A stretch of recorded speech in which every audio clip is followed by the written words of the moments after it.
শুক্রবার স্থানীয় সময় দুপুর 12:20 7.7 মাত্রার ভূমিকম্প আঘাত হানে মিয়ানমার।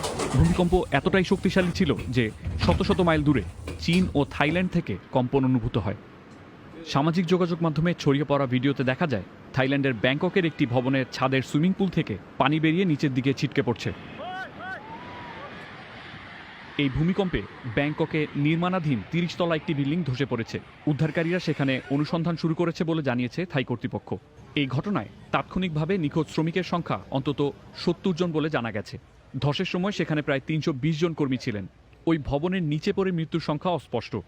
উদ্ধারকারীরা জীবিতদের সন্ধান চালিয়ে যাওয়ার কারণে ঘটনাস্থলে একটি অস্থায়ী হাসপাতাল স্থাপন করা হয়েছে।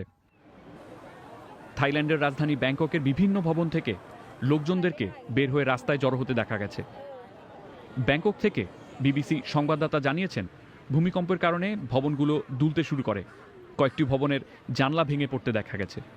একটি তাৎক্ষণিক বৈঠকের পর ব্যাংককে জরুরি অবস্থা জারি করেছে থাই সরকার।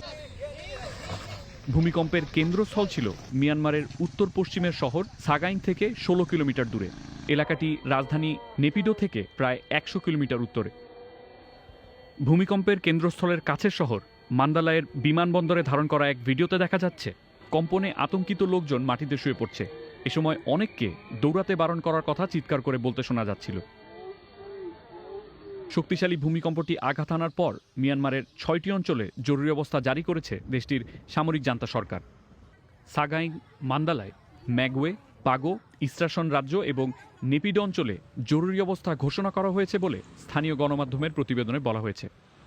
মিয়ানমারের জান্তা সরকারের পক্ষ থেকে দেয়া এক বিবৃতিতে আরও বলা হয়েছে যে কর্মকর্তারা ক্ষয়ক্ষতির তদন্ত করবেন এবং ক্ষতিগ্রস্ত এলাকায় উদ্ধার কাজ সমন্বয় শুরু করবেন। বিবিসি বার্মিজ সার্ভিসকে মান্দালায় অঞ্চলে কর্মরত উদ্ধারকারী দলের এক সদস্য বলেছেন, ক্ষয়ক্ষতি অনেক বেশি। তিনি বলেন, মৃত্যুর সংখ্যাও অনেক বেশি।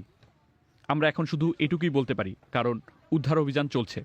তিনি আরও বলেন, হতাহতের সঠিক সংখ্যা এখনও জানা যায়নি, তবে এটি অন্তত শতাধিক।